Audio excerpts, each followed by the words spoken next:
A quiet evening turns into suspicion. The sun cast a warm amber glow over Lexington's Westwood Park, a peaceful oasis in the middle of a suburban neighborhood. Families strolled along the paved pathways. Joggers moved in steady rhythm, and a group of kids played tag near a row of swings. The gentle hum of conversation and laughter mixed with the rustling of leaves in the evening breeze. At one of the wooden picnic tables, 16-year-old Imani Carter set up her workspace. She placed her laptop on the table, adjusted the screen to reduce the glare, and flipped open her well-worn notebook filled with handwritten notes, highlighted passages, and carefully outlined thoughts. She had been coming to this park for years, ever since she was old enough to ride her bike alone. It was her sanctuary, a quiet place to focus, away from the distractions of home. Her latest project was a research paper on historical civil rights cases. As she typed, her brows furrowed in concentration. She was deeply engrossed, her fingers flying across the keyboard, occasionally pausing to jot something down in her notebook. The park around her faded into background noise. But not everyone saw her presence as ordinary. Across the walking path, Walter Grayson sat on a bench, scrolling through his phone. A man in his early 60s with a neatly trimmed beard and a crisp polo shirt. He came to this park almost daily. It was his routine, a quiet break from the world, a place to sip his coffee and read the news. But today, something caught his attention. His gaze lingered on the teenage girl at the picnic table. She looked out of place. Walter shifted in his seat. It wasn't anything she was doing. She wasn't being disruptive. She wasn't making noise, and she wasn't bothering anyone. Yet, an uneasy feeling settled in his chest. She was alone. A black teenager, sitting at a park table with a laptop. Who did she belong to? Was she waiting for someone? He frowned, glancing around. The park was full of families, elderly couples and small groups of teenagers laughing together. But this girl, she was different. Too alone. Too focused. It didn't sit right with him. What if she was up to something? What if she was scoping out the neighborhood? Planning something? He had seen stories like this before. People hanging around where they didn't belong, pretending to be harmless until something happened. His thoughts spiraled. What if she was working with someone else? What if she was waiting for the right moment? Walter crossed his arms, chewing the inside of his cheek. He didn't want to be paranoid, but he also believed in being cautious. His neighborhood had always been safe, and people like him, responsible citizens, had to keep it that way. His thumb hovered over his phone. Should he call the police? Maybe she was harmless, but what if she wasn't? His mind kept circling back to that thought. Better safe than sorry. With a sigh, Walter unlocked his phone and pressed the button for emergency services. 911. What's your emergency? His voice was calm but careful. Hi, yes, I'd like to report something suspicious. The dispatcher's voice remained neutral. What's going on, sir? Walter kept his voice low, glancing around as if to make sure no one overheard. There's a teenager, a young girl, sitting at one of the picnic tables with a laptop. She's been here for a while. She's alone. It just seems unusual. The dispatcher was quiet for a moment. Is she doing anything illegal or causing a disturbance? No, not exactly. Walter hesitated. But I don't recognize her, and she's just been sitting there. I think someone should check it out. A brief pause. We'll send an officer to assess the situation. Walter exhaled, putting his phone away. He had done his part. He wasn't being racist. He was just being cautious. He was looking out for his neighborhood. Right? He settled back on the bench, watching the girl. She had no idea what was coming. Meanwhile, Imani was still lost in her work. The sound of tires rolling over gravel barely registered in her mind. The occasional patrol car wasn't unusual in the park. Officers sometimes did drive-thrus, making their presence known. But something felt different this time. When she heard a second car pull up, her fingers paused on the keyboard. She looked up. 2 police cruisers had parked near the entrance of the walking path. Two officers stepped out, one tall and lean, moving with an air of quiet authority, the other stockier, standing with a more rigid posture. Their eyes scanned the park before landing on her. She felt it before they even approached. That sinking feeling in her stomach. Her heart picked up speed, but she forced herself to stay calm. She pulled out an earbud just as the taller officer walked up. "Excuse me, miss," he said, his voice polite but firm. "Can we ask what you're doing here?" Imani blinked, caught off guard. Homework." She gestured at her open laptop and notes. The second officer, stockier, with a sharp gaze, stood slightly back but watched closely, his hand near his belt, too close to his holster for comfort. The taller officer nodded. "We got a call about a suspicious person in the park. Said you've been here for a while." Imani frowned, confusion turning to unease. "Yeah, because I'm working on an assignment." The phrase "suspicious person" sent a chill down her spine. She looked around. Who had called them? The second officer shifted, exhaling sharply. "Got some ID?" Imani hesitated. "What for?" The atmosphere thickened. The taller officer sighed. "Just a routine check." Routine. She knew what that meant. She had seen white kids from her school laughing at these same tables, tossing chips at each other, never once asked for ID. She swallowed hard, her fingers trembling slightly as she reached for her bag. "It's in here," she said, keeping her voice controlled. The stockier officer shifted. A small movement, barely noticeable. But she noticed. His fingers brushed the edge of his holster. Imani froze. Her breath caught. She knew how quickly these moments could go wrong. Her voice came out smaller now. "I'm just grabbing my wallet." Slowly, deliberately, every motion exaggerated to prove she was not a threat. She pulled out her wallet and handed them her ID. The taller officer, his badge reading Reynolds, took it, glancing between the card and her face. "You live around here." She exhaled sharply. 5 blocks away. Reynolds paused. Something flickered across his face. Doubt. Realization. But before he could say anything, a sharp honk cut through the air. A sleek black sedan pulled up fast, tires barely stopping before the driver's side door swung open. And that's when everything changed. The mother who changed everything. The air in the park had shifted. What had been an ordinary evening was now thick with tension. Imani could feel it in the way the officers stood, rigid, calculating, waiting. She could see it in the way their eyes moved between each other, as if silently deciding what to do next. But most of all, she could feel it in the rapid pounding of her heart, a warning drumbeat echoing in her chest. Her fingers clenched into her palms as she forced herself to breathe. She had done nothing wrong. She knew that. And yet that knowledge didn't loosen the fear creeping up her spine. Officer Reynolds still held her ID, his gaze flicking between the card and her face, as if trying to find a reason to justify this encounter. The other officer, Martinez, had yet to speak beyond his initial question, but his hand lingered too close to his belt. He was watching her, waiting. Then came the sharp honk. The moment sliced through the thick air like a blade. A sleek black sedan pulled up fast, the tires screeching slightly as they came to an abrupt stop. The driver's side door swung open with force, and a woman stepped out with deliberate purpose. Imani recognized her instantly. Her mother. And if these officers thought they had control over the situation, they were about to learn just how wrong they were. A woman of authority. Olivia Carter was a force of nature. She wasn't just a mother. She was a prosecutor, a defender of justice, a woman who had spent years dismantling the very kind of assumptions that had led to this moment.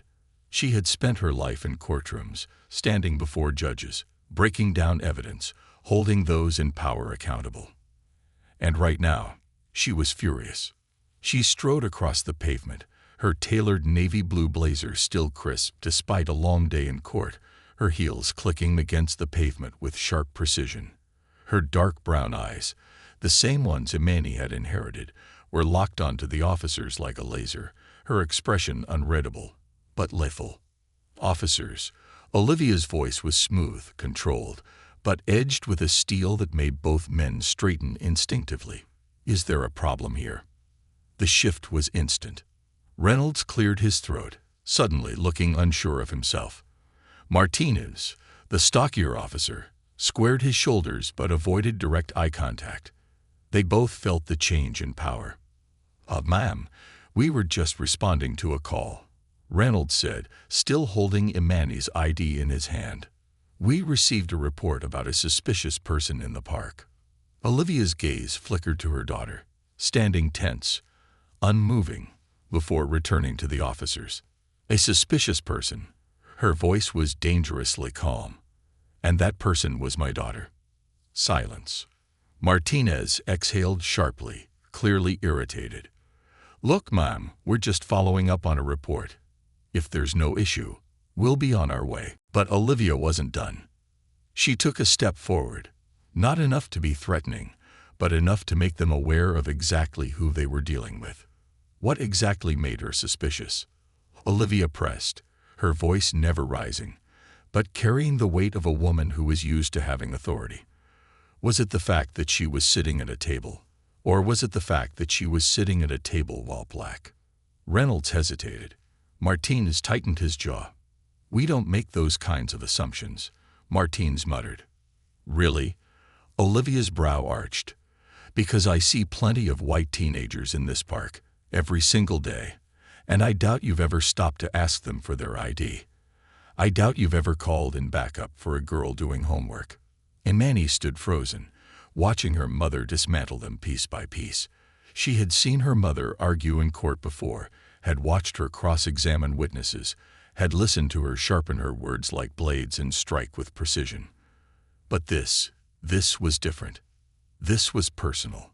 Reynolds finally exhaled, his grip on Imani's ID loosening as he extended it back toward her. "We were just responding to the call, Mom." "And who made that call?" Olivia asked, folding her arms across her chest. The officers hesitated. "We can't disclose that information," Reynolds said. Olivia let out a slow, humorless chuckle. "Of course you can't." Then, without looking, her gaze flicked across the park and landed directly on him. The man who called. Walter Grayson felt the air leave his lungs. For the past 5 minutes, he had sat frozen on his bench, watching the events unfold like a slow-motion train wreck. He hadn't expected this. He had thought the police would come, take a quick look, maybe ask the girl a question or two, and move on. But now he was in the spotlight. And he didn't like it. He felt Olivia's eyes on him, sharp, knowing. And before he could even think of looking away, she took a step toward him. Imani and the officers watched as Olivia crossed the path, her heels clicking against the pavement, each step measured and deliberate. She stopped just a few feet away. Walter swallowed, his throat dry. "I assume that was you," Olivia said, her voice calm but cutting. Walter hesitated. I was just being cautious." Olivia tilted her head slightly. "Cautious?" He fumbled. "I didn't mean. I just thought she looked out of place." Imani sucked in a sharp breath. Olivia, however, didn't react with anger. She didn't raise her voice. Instead, she took another step forward and looked Walter directly in the eyes. "You saw a black girl alone in a park, and instead of asking yourself why she made you uncomfortable, you picked up the phone and called the police." Her words were slow, deliberate. "You didn't stop to ask her if she was okay. You didn't stop to consider that she might be doing exactly what she said she was doing. You assumed, and that assumption could have cost my daughter her life." Walter's mouth opened, but no words came out. Around them, the park was silent. A mother near the swings had stopped pushing her child, listening intently. A man with a golden retriever, who had been passing by, had slowed his steps, pretending to check his phone but clearly watching. Even the group of teenagers at the basketball court had paused, their playful shoves forgotten. People were listening. People were witnessing. And Walter knew there was no way out of this. I was just trying to look out for the neighborhood, Walter muttered, but the words felt empty even to him. Olivia gave a small, sharp smile. Oh, were you? She gestured toward the same picnic table where two white teenagers had sat earlier. Because I saw two boys sitting there just 20 minutes ago. You didn't call the police on them. Why is that? Walter had no answer. His face burned with shame. People like you think you're protecting something, Olivia continued. But what you're really doing is enforcing a fear that has existed for centuries. You didn't see my daughter. You saw a threat. And that's the problem. Silence. Walter's fingers curled around his phone. But for the first time in his life, he had no idea what to do with it. The officers shifted behind Olivia, clearly uncomfortable, waiting for permission to leave. She turned to them, nodding slightly. I hope you both think twice before assuming a black teenager is a threat. Reynolds nodded stiffly. Martinez muttered something under his breath. And without another word, they turned and walked back to their patrol cars. Walter, still rooted in place, watched as they left. Watched as Olivia turned back to her daughter, placing a comforting hand on Imani's back. And for the first time in a long time, Walter felt small. Very, very small. The weight of perception. The silence that settled over Westwood Park was heavy, charged with an energy that clung to the air like humidity before a storm. Even as the police cruisers rolled away, their red and blue lights flickering one last time before disappearing down the street, the moment wasn't over. People still watched. Some out of curiosity, others out of discomfort. And a few, perhaps the most dangerous of all, watched with a quiet, simmering resentment, muttering under their breath about how the world had become too sensitive. But Olivia Carter didn't care. She had spent her entire career in courtrooms where the weight of perception was the difference between freedom and a lifetime behind bars. She had stood before judges, arguing cases where a split-second assumption, just like the one made today, had stolen years, decades, or even lives. And today, it had nearly happened to her daughter. She exhaled slowly, keeping her expression calm, measured. But inside, she was a storm that had been brewing for years. Imani's silence. Imani hadn't spoken a word since her ID had been handed back to her. She gripped it tightly in her palm, the corners pressing into her skin as if she needed to feel something solid, something real. She should have been relieved that it was over, but the truth was, it didn't feel over. Not really. She had done nothing wrong. She had been sitting at a table, minding her business, doing homework. And yet someone had still seen her and thought, she doesn't belong here. It wasn't the first time. It wouldn't be the last. Her mother had shielded her, had come in like a force of nature, and ripped control of the situation away from those officers before it could escalate. But Imani knew how easily it could have escalated. What if she had moved too fast when reaching for her wallet?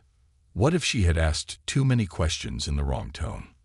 What if they had already made up their minds about her before even stepping out of their car? She thought about Tamir Rice, about Trayvon Martin, about names she wished she didn't have to remember. Her mother's voice broke through her thoughts. Are you okay? Imani hesitated. She wanted to say yes. She wanted to pretend this was just another thing that had happened and move on. But the words wouldn't come out. Instead, she whispered, I hate this. Olivia's gaze softened. I know. Imani exhaled sharply, her fingers gripping the edge of the table. I was just sitting here. I wasn't bothering anyone. And that man. She flicked her gaze toward Walter Grayson, still sitting stiffly on his bench, his hands gripping his phone so tightly his knuckles had turned white. He saw me and decided I was a problem. He saw what he wanted to see, Olivia corrected. And when people like him are afraid, they don't question their fear. They justify it. Imani swallowed the lump in her throat. And what if you hadn't been here? The question hung between them like an unspoken truth neither of them wanted to acknowledge, because they both knew the answer. And it terrified them. Walter's regret. Walter Grayson wanted to disappear. He had never felt so exposed, so utterly wrong, as he did in that moment. He could still feel Olivia Carter's words piercing through him, her gaze cutting into his very core. He had been so sure, so certain he had done the right thing, that he had been protecting something.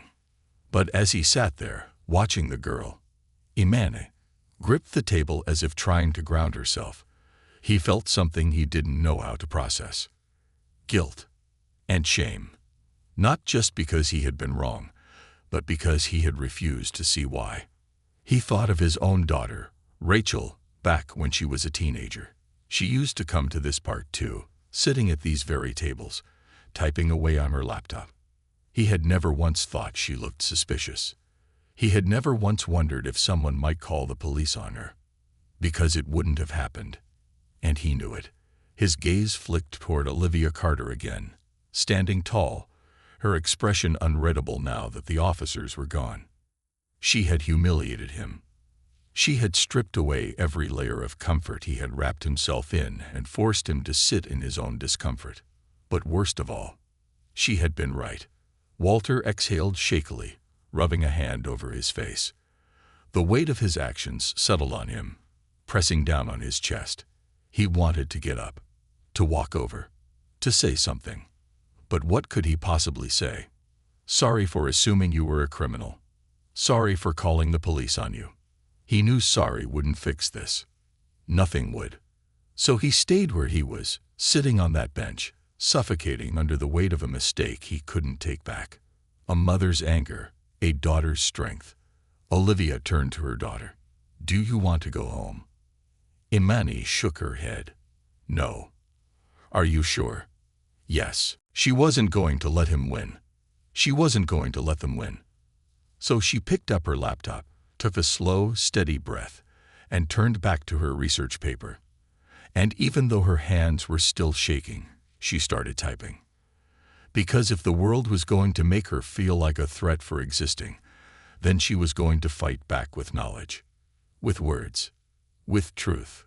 Olivia watched her daughter for a long moment, her heart aching with pride and anger all at once. She wasn't sure if she wanted to hug her or burn this whole damn system to the ground. Instead, she turned her gaze back toward Walter Grayson, still sitting frozen on his bench. She met his eyes one last time. And then she turned away. Because men like him were not the center of this story. Her daughter was. The echoes of an unspoken truth. The sun had begun to dip below the horizon, casting a warm orange glow over Westwood Park. The usual hum of laughter and conversation had returned. Joggers had resumed their steady pace, and the world seemed to move forward, uncaring of the moment that had just unfolded. But for Imani Carter, time hadn't moved forward. It had fractured. She sat rigid at the picnic table, her laptop still open, the cursor blinking on a half-finished sentence.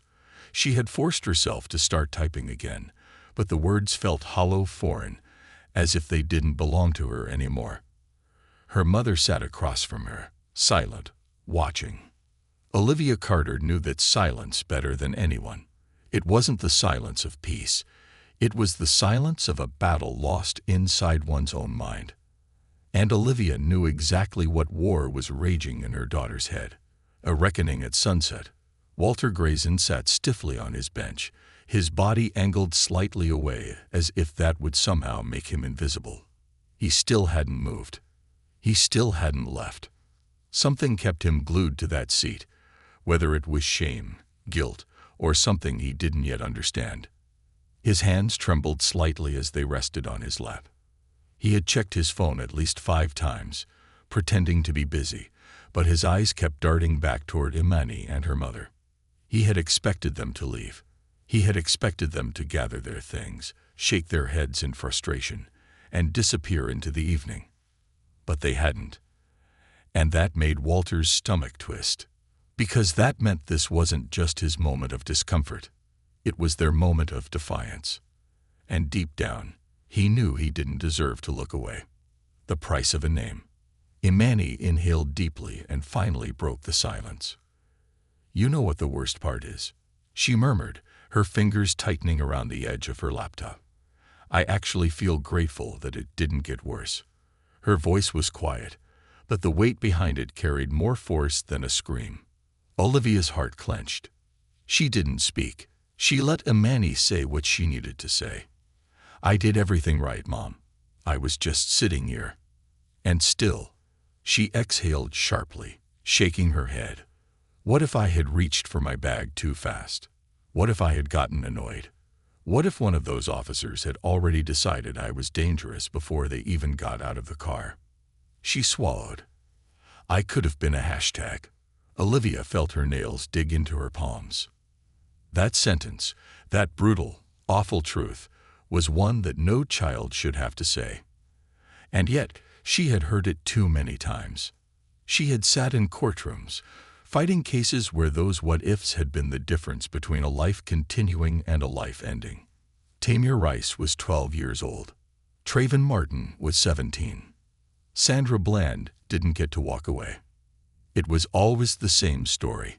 Someone assumed, someone called, someone acted, and another name was added to the list. Not today. Not her daughter. But Olivia knew that feeling Imani was describing, that twisted, suffocating gratitude, because she had felt it too. The relief that things hadn't gone as bad as they could have. And that was the sickest part of all. That the bare minimum of being allowed to exist in peace was something they had to be grateful for. It made Olivia's blood boil.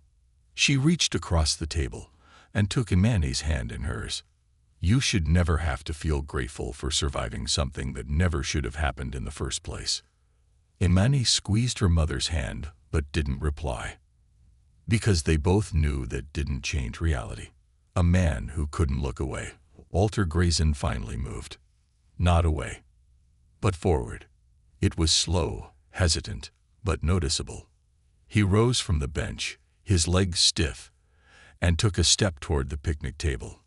Olivia saw him immediately. Imani did too. He stopped a few feet away, unsure of whether he should take another step or turn around and pretend none of this had ever happened. His voice cracked slightly. He cleared his throat. "I wanted to." He hesitated, searching for the right words. "I wanted to say I'm sorry." Silence. The words hung in the air like an unfinished sentence. He expected Olivia to glare at him, to cut him down again like she had earlier. He expected Imani to ignore him, to pack up her things and pretend he didn't exist. Instead, they both just watched him, waiting. And that made Walter's chest tighten, because it meant they weren't going to make this easy for him. They weren't going to let him say a few words and walk away, guilt-free. He shifted on his feet. "I thought I was doing the right thing. I thought I was being careful." Olivia's expression remained unreadable. "You thought you were protecting something," she said flatly. Walter nodded. "I did." He swallowed. "And I see now that I wasn't." He let out a shaky breath. "I wasn't protecting anyone. I was hurting someone. And I didn't even realize it." Imani stared at him for a long moment. And then, finally, she spoke. "You didn't think I belonged here," she said. It wasn't a question. It was a statement. Walter looked down at the ground. Ashamed. "No, I didn't." Another pause. "You still don't," she added. Walter's head snapped up. "That's not true." "Isn't it?" Imani tilted her head slightly, her voice steady but sharp. "Because I guarantee that if I come back here next week and sit at this same table, alone, with this same laptop, you'll still hesitate when you see me." Walter flinched. Because she was right. Even now, after everything, he wasn't sure if his instincts had changed. And that realization hit him harder than anything Olivia had said to him earlier. Imani exhaled slowly, closing her laptop. "You feel bad now. But what happens when I'm not here to confront you? What happens when the next person you see isn't lucky enough to have a mother like mine?" Walter swallowed thickly. He had no answer. And that was the problem. "I don't need your apology," Imani said finally. "I need you to be better." Walter looked at her, really looked at her, for the first time since this entire thing started. And he saw more than just a girl with a laptop. He saw the weight she carried, the exhaustion, the anger, the strength. And for the first time in his life, he realized that the person who had taught him the biggest lesson today wasn't Olivia Carter. It was her daughter. It was Imani. Walter Grayson had spent his whole life believing he understood what it meant to be a good person. But good people weren't just the ones who avoided doing wrong. They were the ones who confronted it, even in themselves, especially in themselves. And for the first time, Walter wasn't sure if he was a good person. But maybe, just maybe, he could start trying to be. The unfinished conversation. The park was quieter now, but the tension still lingered like an echo in the air. Walter Grayson had never felt more exposed. He wasn't a man accustomed to discomfort.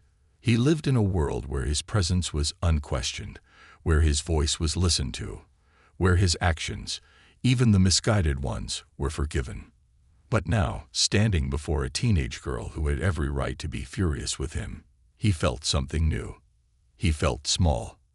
And for the first time, he didn't push that feeling away.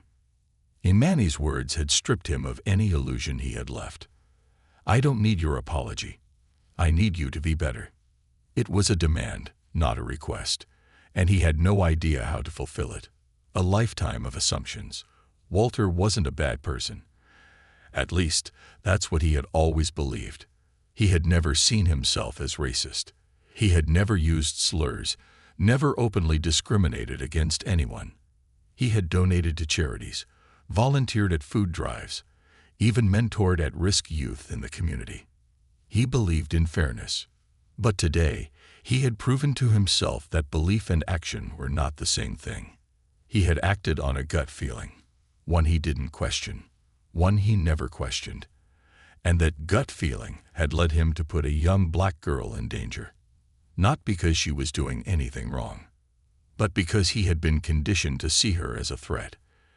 And that realization burned in his chest like acid. He cleared his throat. I don't know how to fix this." Imani raised an eyebrow.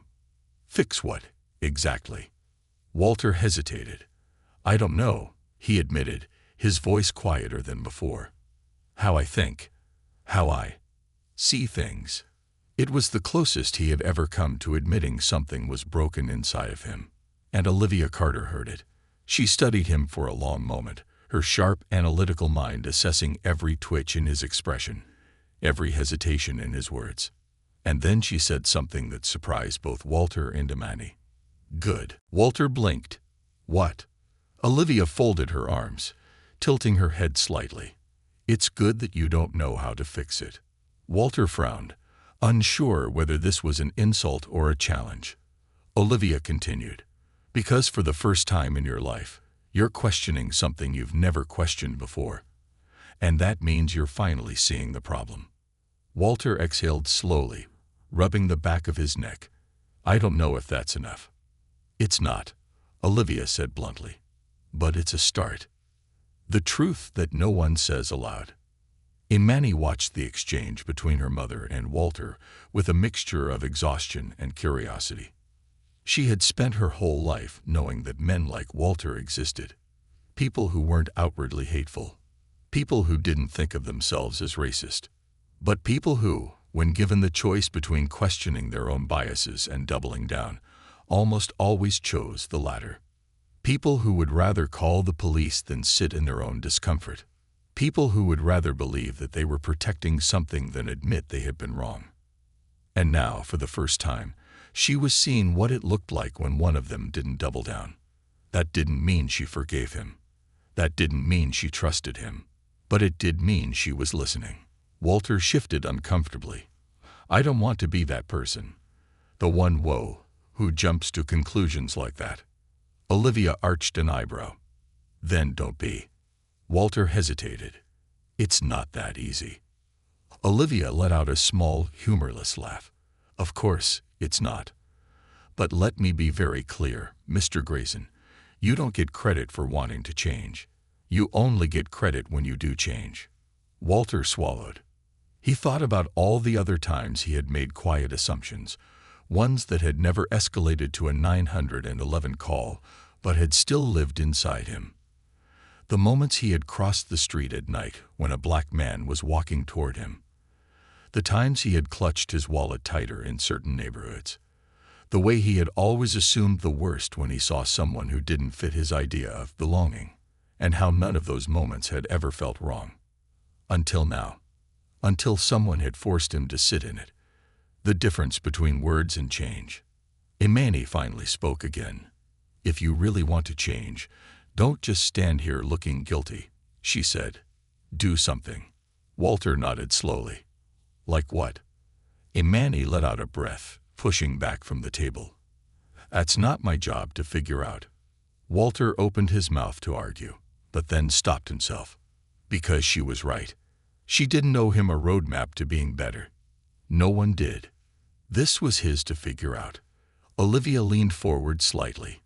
"If you want to start somewhere, ask yourself this: why did you really call the police today?"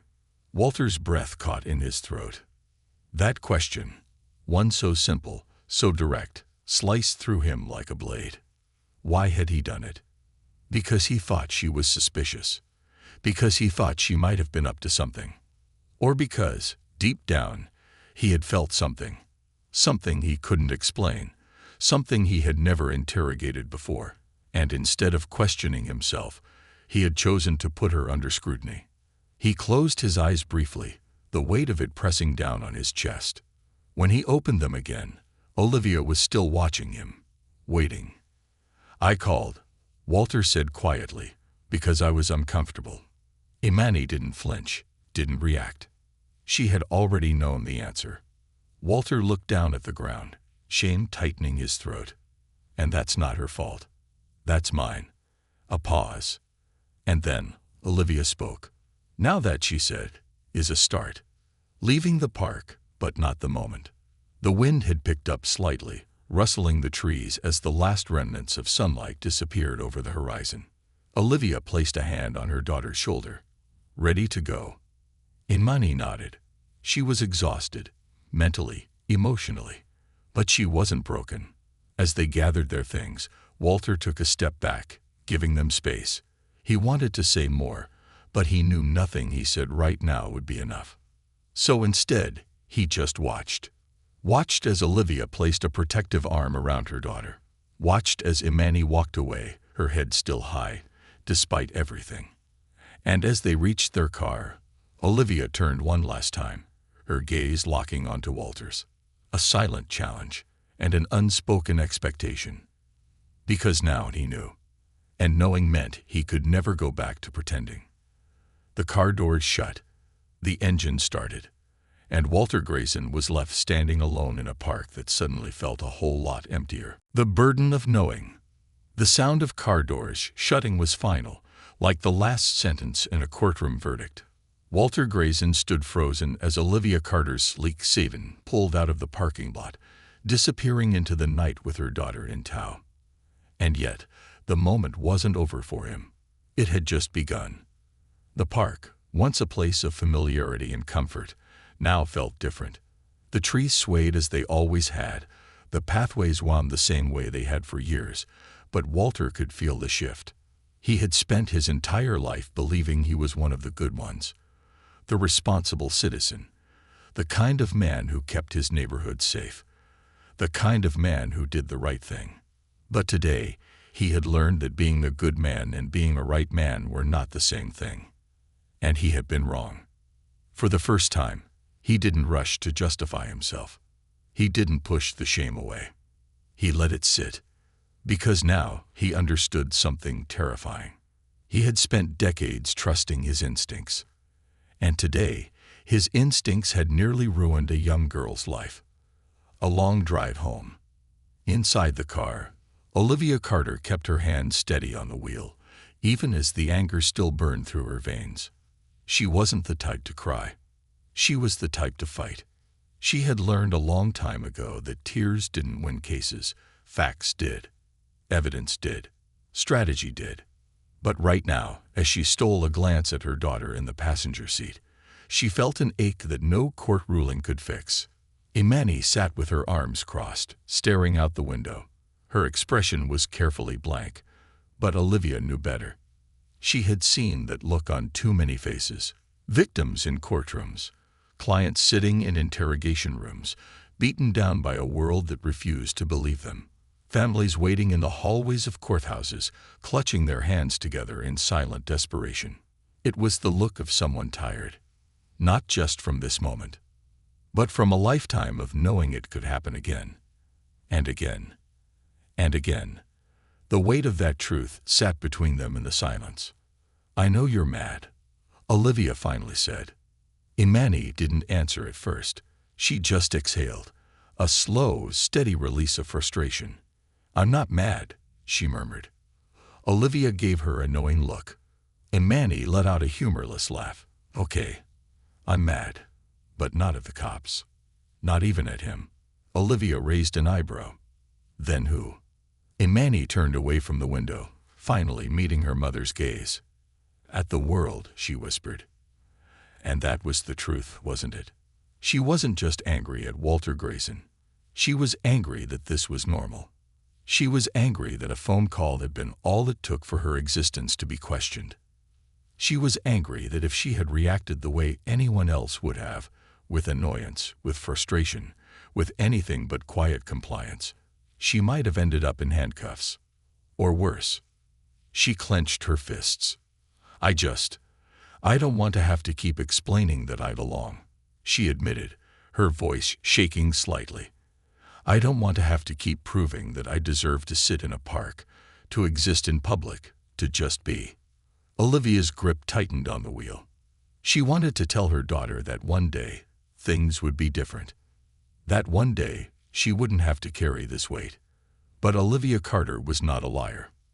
And she refused to give her daughter false hope.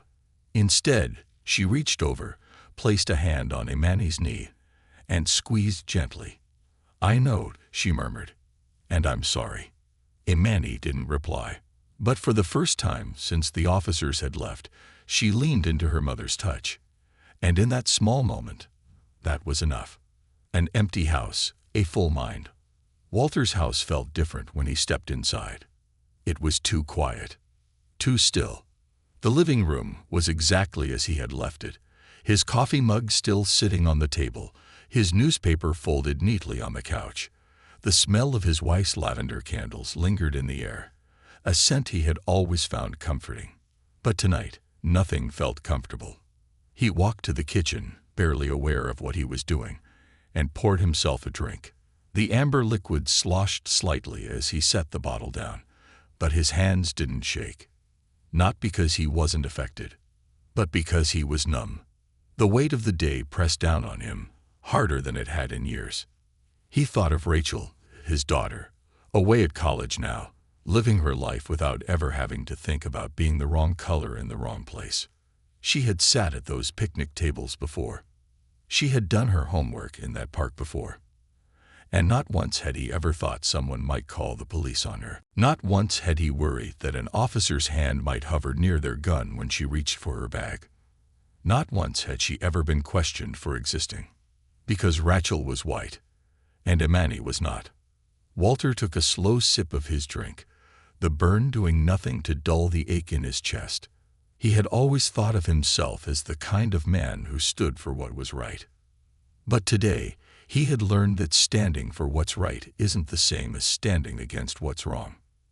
And today, he had been part of what was wrong. The thought made him sick. He had spent decades thinking he understood. But if today had taught him anything, it was that understanding wasn't enough. Because if he had truly understood, he never would have made that call in the first place. A decision that couldn't be unmade. Walter didn't sleep that night. He lay in bed staring at the ceiling, the conversation with Olivia Carter looping in his head over and over again. Her words. Imani's words. The weight of what he had done. And by the time the sun began to rise, he had made a decision. He couldn't change what had happened, but he could change himself. Because if Imani had to live in a world where she constantly had to prove that she belonged, then the least he could do was make sure the next time he had a gut feeling. He questioned it. He interrogated it. He challenged it. And maybe, just maybe, he wouldn't make the same mistake twice. Walter sat up, exhaled slowly, and reached for his phone. Because today, he wasn't going to just feel guilty. Today, he was going to do something about it. The choice to change. Walter Grayson sat at his kitchen table, his hands wrapped around a cup of black coffee that had long since gone cold. He had been awake for hours, though he couldn't say exactly how many. Sleep had been out of the question. His mind had been too loud, too restless, replaying yesterday's events over and over like a broken record. He had expected the discomfort to fade overnight. It hadn't, and he realized, with growing unease, that it wasn't going to, not unless he did something. The question was, what? For years, Walter had thought himself a decent man, a fair man, the kind of person who did his best to keep his neighborhood safe and his conscience clean. But yesterday had ripped that belief apart like paper in a storm. Yesterday, he had called the police on a teenager for doing nothing at all. And today, he couldn't pretend it hadn't happened. He had to face it. An unfinished conversation. Walter's car idled outside a red brick law office in downtown Lexington, its sleek silver lettering gleaming in the morning sun. Olivia Carter and Associates, Federal Criminal Defense and Civil Rights Advocacy. Walter hadn't planned on coming here. Not exactly. He had driven aimlessly for almost an hour, unsure where he was going until he ended up in front of this office. It felt like a sign. But now that he was here, he hesitated. What if she didn't want to see him? What if she refused to hear anything he had to say? After all, he had done nothing to earn her time. He had done nothing to deserve her patience. Still, he knew one thing for certain. If he left now, he'd regret it for the rest of his life. Before he could talk himself out of it, Walter stepped out of his car and walked inside. The receptionist looked up as he entered, her polite smile faltering slightly at the sight of him. He couldn't blame her. "Good morning, sir. Do you have an appointment?" Walter cleared his throat. "No. I was hoping to speak with Olivia Carter." The receptionist hesitated. "She's in a meeting at the moment. I can take a message." Walter exhaled. He had expected that, maybe even hoped for it. But before he could respond, a voice called from behind the frosted glass doors. "Who is it?" The receptionist turned. "Someone asking for you, Miss Carter." The door opened, and there she was. Olivia Carter was just as composed as she had been in the park yesterday, except today there was no anger in her gaze, just curiosity, and something sharper beneath it, something unreadable. She folded her arms. "Mr. Grayson." Walter swallowed hard. "Miss Carter, He paused, searching for the right words. "I wanted to apologize." A small smile, one without warmth, touched Olivia's lips. "You already did." Walter flinched. Of course, she wasn't going to make this easy. And he didn't deserve easy. "I know. But yesterday, that wasn't enough." He took a slow breath. "I came here because I don't just want to say I'm sorry. I want to understand. I want to be better." Olivia studied him. The silence stretched between them like a challenge. Then, to his surprise, she opened the door wider. "Come in," a lesson he didn't expect. Walter had expected an office lined with legal books, framed degrees, maybe pictures of courtroom victories. Instead, Olivia Carter's office was personal.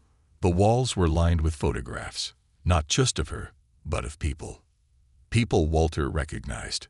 Rosa Parks, Malcolm X. Ida B. Wells, Brian Stevenson. And there, above the bookshelves, was a framed newspaper clipping with the words, "Justice is not blind. It is watching." Walter sat stiffly in the chair across from Olivia's desk as she leaned back in hers, crossing one leg over the other. "You say you want to be better," she said, studying him like she would a witness on the stand. "What does that mean?" Walter hesitated. He had rehearsed a dozen versions of this conversation on the drive over, but now, sitting in front of her, all of them felt small. "I don't know," he admitted, "but I know I can't just go back to my life and pretend like nothing happened." Olivia nodded slowly. And what do you want from me? That was the question, wasn't it? Walter let out a slow breath. I want to learn. Learn what? Walter's throat was dry. The things I should have already known. For the first time, Olivia's expression softened, just a fraction. And then she reached into her desk drawer and pulled out a book. Walter frowned as she slid it across the desk toward him. It was The New Jim Crow by Michelle Alexander. Read this, Olivia said simply. Then come back, and we'll talk. Walter picked up the book, running his fingers over the cover. That's it? He asked. Olivia arched an eyebrow. What were you expecting? A step-by-step guide on how to unlearn bias. Walter sighed, rubbing his face. No, He exhaled sharply.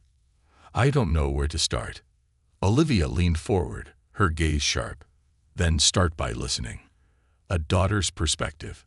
Walter sat in his car for a long time before he finally drove home. When he walked inside, the house still felt too quiet.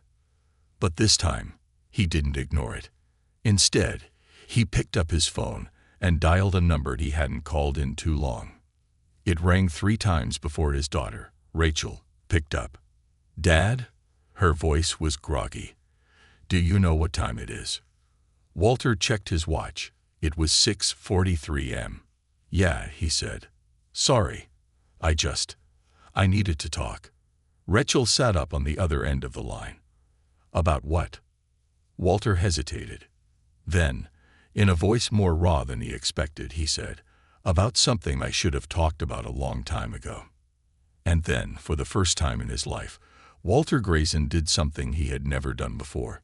He asked his daughter, his white daughter, what it was like growing up without ever having to think about race. And then, for the first time in his life, he listened. A change that starts with one person. Walter Grayson would never be the same. He wouldn't be perfect. He would still have moments of hesitation, of old instincts creeping in. But now he would question them. Now he would challenge them. Now he would be better. Because the real lesson, the one that Olivia Carter had forced him to learn, was that guilt wasn't enough. Regret wasn't enough. Even understanding wasn't enough. The only thing that mattered was action. And for the rest of his life, Walter Grayson was going to make damn sure that his actions would never again be dictated by his fear. Not in a park. Not on a sidewalk. Not anywhere. Because change didn't happen overnight, but it had to start somewhere. And today, for the first time, Walter was starting.